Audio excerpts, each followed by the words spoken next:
is the time to buy. This time I mean it, right? It's got to be for real this time. I mean, I know the last time we said now is the time to buy was not in fact the time to buy. And then the time before that was also not the time to now, not to buy now. And then the previous one after that, well, that one wasn't the now time to buy either. But this now time to buy is definitely, most 100% certainly the now time to buy. Ladies and gentlemen, welcome back to another video with Swaggle. And in this video, I bought some comic books this weekend. A lot of people bought comic books this weekend. These ones weren't as expensive as the Fantastic Four #1 in the CGC 96 that sold for $2 million. But a lot of people were buying, which begs the question, is now really the time to buy? Especially after today when Big Daddy Jerome Powell just cut interest rates by 0.5 point. We are officially back in Burr mode, ladies and gentlemen. Things could be different moving ahead. And what does that mean for comic books? Well, in this video, we're going to do a little bit of a recap, a little bit of a market report of some of the interesting books and artwork that sold this past Heritage Platinum auction. Of course, I meant to do this video earlier this week, but there were other breaking stories that we sort of had to talk about, which meant that I had to kind of punt this one, down to today. But I guess that was perfect timing because later on in the video, after we get through the market report, I kind of want to talk about everything going on with, the interest rates cuts. I mean, I know that there's a lot of people that don't really like it when I get into this stuff. And listen, I'm a guy who collects Darkhawk and Sleepwalker and likes 90s nostalgia books. I'd rather buy Darkhawk #1 than Golden Age Keys. So, don't listen to me. This is not financial advice. I like comic books, guys. It's just important to talk about this stuff. I find it kind of interesting. Gene Colan, I think, is maybe one of the most underrated comic artists in comic books. I don't think he gets the respect he deserves. Everyone talks about Romita. Everyone talks about, Buscema and stuff coming out of this era. But Gene Colan, I mean, he had some good stuff, especially in this era. 1968, 69, this Doctor Strange series and like the Iron Man books that he was working on and all that stuff. So good. I feel like they were really hitting their stride in that time frame. The Kirby Stan Lee stuff, 64, 65. One thing about that artwork is they were still doing the square panels, but this era was when they really started to get dynamic with the layouts. The layouts themselves became artistic. Anyways, I thought I would talk about that before people criticize me for never talking about the books inside the books, guys. You're always talking about the values.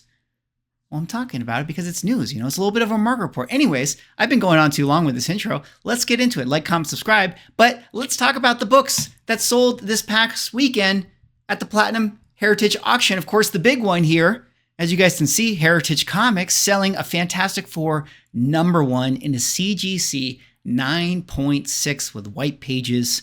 First appearance of the Fantastic Four for $2.04 million. Really crazy. I mean, that right there is certainly the record for this book. The second highest Silver Age book, or I should say the second most valuable Silver Age book. Of course, we had the AF-15, that was a 9.6 that sold for $3+ million. And this is definitely one of the top comic book sales of all time. I mean, it is pretty amazing to see this number, especially when going into the auction. This book was only sitting at $1 million, and it basically doubled, in the time that it went up for sale. So really crazy to see that there is one other 9.6 copy that is, out there in the market. Who knows if we will ever really see it go up for auction again. This could be the last time that we see a book like this, at least until the next time. I'm sure there's going to be somebody who would be happy to get $2 million for their funny books. Well, there were a lot of other big sales at this comic auction, and I just thought I would kind of cover a few of them, talk about some of the books. I think it's interesting. We're in an interesting spot where it does feel like, we have stability once again in some of the values. I think that generally speaking, a lot of the sales at this Heritage auction were pretty strong overall. I thought that there was a lot of really big sales, not only just in Golden Age, but also in Silver Age as well, including this AF-15 right here that was a 9.0 copy that sold for $540,000.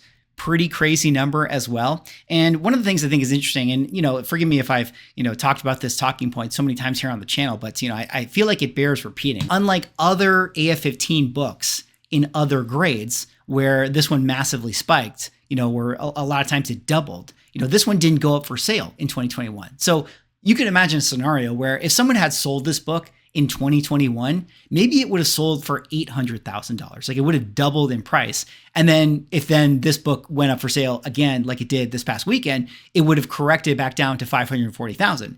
And then there would have been the scenario where it's like, oh my God, this book crashed by 30%.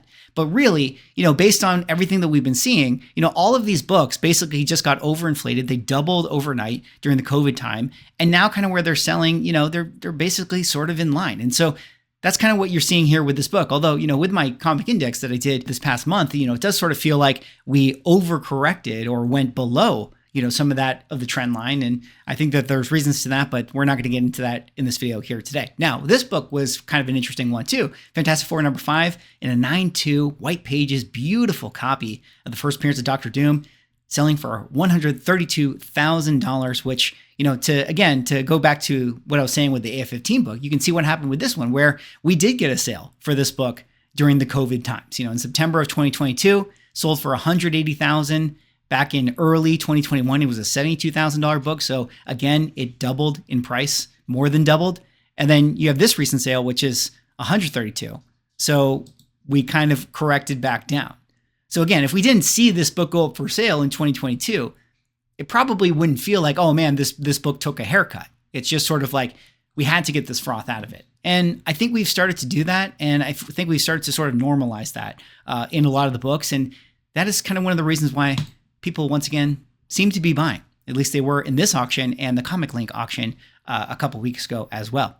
We also had this book for sale here, Startling Terror Tales number 11, selling in a 6.5 grade, selling for $38,400. Classic LB Cole comic cover. This one is really cool because it is the black variant, which, as you guys can see here from the trade dress in the Startling Terror, there's the black background here against the terror. Well, in normal copies of this book, that background is blue. So even in the Golden Age, you sort of had these rare printing errors, so to speak, and there's only 5 copies of this book on the census that has this black border compared to, say, like the 30 or 40 or so copies that exist within the blue one, which is one of the reasons why this book sold for such a high dollar amount compared to what it normally sells for, which again, in the blue version, probably this book would have sold more in the high 20s range. So there was kind of a definite premium that was put on this black one right here. And also on top of that, the 6.5 with the black variant is the top of census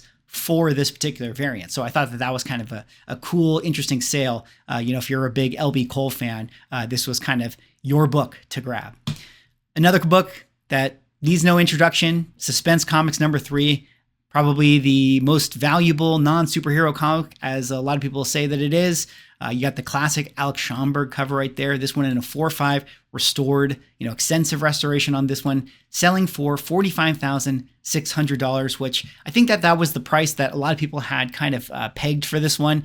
People thinking that, $40,000 is definitely the entry level price into this book. I think there was a 1.5 that sold for $22,000 some years ago, which somebody probably got a real steal of a deal, because this is definitely one of those rare books that is ultra competitive and was always cool to see it, go up for sale. Definitely one that I would love to have at some point in the future. Another book I thought was interesting to talk about here was Teenage Mutant Ninja Turtles number 1 in a CGC 9.8. This is also a book that I think has maybe a little bit of froth in there. No disrespect to all you Turtles fans out there. I do think that this one did shoot up quite a lot. It was going well above 6 figures for a while. This one went back down to $87,000. And I think that this might have been a good pickup, simply due to the fact that if you see right here on the label, it says Kevin Eastman and Peter Laird written on interior cover in pen. So double signed book right there, not in the gold label. Perhaps there's a chance that somebody wants to crack this out and send it into JSA and get that gold label. Although, this being a 9.8 copy, you're risking the biscuit. So I don't know if it's worth it. And it's also worth mentioning that Peter Laird doesn't do a lot of autograph signings, although he is going to do one later this year on the East Coast. So I have to imagine that there's going to be a lot of people bringing their TMNT number ones for him to get signed. Now, last comic book I wanted to talk about before we hop over to the art, and then I kind of give my thoughts on, the macro economy stuff, is this Chamber of Chills 19 in a 3.0 grade. Now, this is one that, I definitely was eyeing this particular auction. I was considering bidding on it. The reason I didn't is because it sold for more than I was willing to pay for it. And I thought that this was interesting and mostly kind of setting up probably a video that I need to do at some point in the future, which is to say that here we are, the month of September. Next month, we have Halloween. We are officially entering spooky season, boys and girls. Bronze Age horror, PCH, Copper Age horror, whatever the books are, your pumpkin covers, all of that stuff, get ready, because I think that we are entering into the seasonality of horror books where there's going to be people that are once again doing a lot of Bronze Age horror sales. They're going to be doing PCH sales. And I think we're going to see some premium values get put on a lot of the horror books, which I think was the case for this particular copy right here. Earlier in June, this same grade with white pages, no less, sold for like $10,000. So, kind of a decent percentage bump on this particular sale. And I think that has to do with the fact that, everyone wants to have their PCH books ready to go to flex on social media once Halloween rolls around. All right, let's talk about some of the art stuff, just so you guys can get a quick recap of some of the cool pieces that went up for sale. Of course, this was the signature piece, I think, in the art side of things that got sold. This beautiful Wolverine #1, the John Buscema cover for the first Wolverine ongoing series, selling for $600,000. Very cool to see this one. I actually do think that the $600,000 might have been on the quote unquote lower end in terms of what people were predicting that this cover was going to sell for. This one debuted at San Diego Comic-Con. Heritage had officially announced that it was going to go up for sale. And a lot of people at that time, I had heard in the art side, were calling for like $750, maybe $800. Some people even going to $1 million. So I think $600,000, as ridiculous as this sounds, was probably not a bad price to pay for this amazing cover right here that is definitely one of the most iconic in all of comic books. Another really cool art piece that went up for sale is this Don Heck Tales of Suspense 39 story page. Some of the first panels of Iron Man. This one was really cool to see that, especially when you get like a little bit of the story pages right here. Just always special to actually get, not just like the first appearance of a character in terms of their comic book, but you're actually getting the artwork that essentially has their first appearance. This page selling for $504,000. Definitely a super cool, special piece of history right there for, an interior page of Iron Man.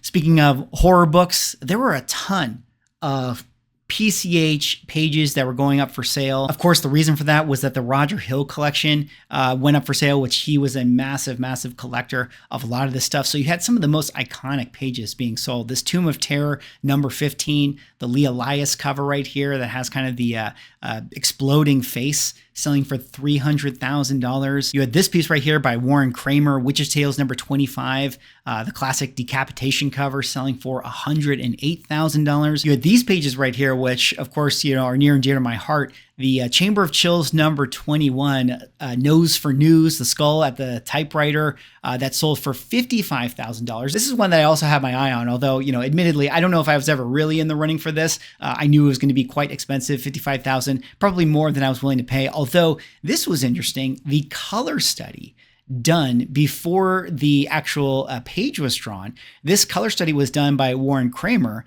and there's some cool notes on this, is that actually he did this little mock-up, sent it to Lee Elias, and then kind of gave him some notes of like, hey, can you actually execute this page? And so this little color study, the preliminary original art, sold for $3,120. And I was actually, looking at this one. I think I probably should have bought it. I thought it was actually kind of cool. And then this one right here, which was the interior story. This one came as a 5-page set, which is actually the story from inside of this particular comic book, which I thought was kind of cool to see as well, selling for $10,000. So, you had the full Chamber 21 set right there that went up for sale. Congrats to those owners. Definitely some cool pieces. Last couple art pieces I thought were really cool. Alex Ross covers. Alex Ross, what can you say? Probably one of the greatest current working modern comic book artist there is, look at how incredible this page is of the new Iron Man series that came out, I believe, last year. I mean, the coloring that Alex Ross does is phenomenal. It's like second to none. I feel like getting an original oil painting from Alex Ross is probably one of like the best pickups that you can have, when it comes to original comic art, for current working artists. This one's selling for $22,800. I think that that's a super special page. And then this one went up for sale as well. This very cool Avengers number 673, the original art for this page that features the High Evolutionary. This one only sold for $10,200. I mean, this is another one that I think that was probably a really good buy, because this is still a really cool Alex Ross original oil. I mean, what can you say? I just think that Alex Ross is one of the best, artists working today. And you get a lot on this page. I mean, you get Spider-Man right there. You get Falcon. Get the Tiger guy right there who, I think I lose my nerd card. I don't actually know who that Tiger guy is. Maybe you guys can help me in the comments. But, of course, recapping, this is the big one. Fantastic Four, number 1 in a CGC 9.6 for $2 million. What can you say, guys? Is it time to buy again? Apparently, if you were a bidder at Heritage Auctions, you definitely think it's the time to buy again.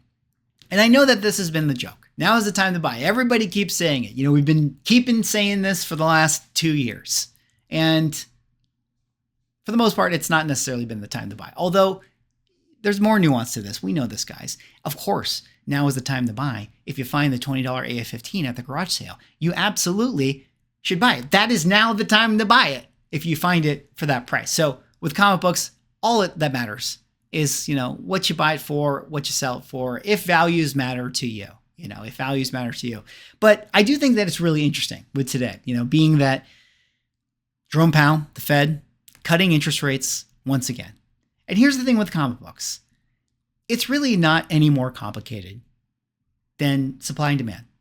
If people want to buy comic books and people have extra money to spend to buy comic books, the number go up, right? That's just what it is.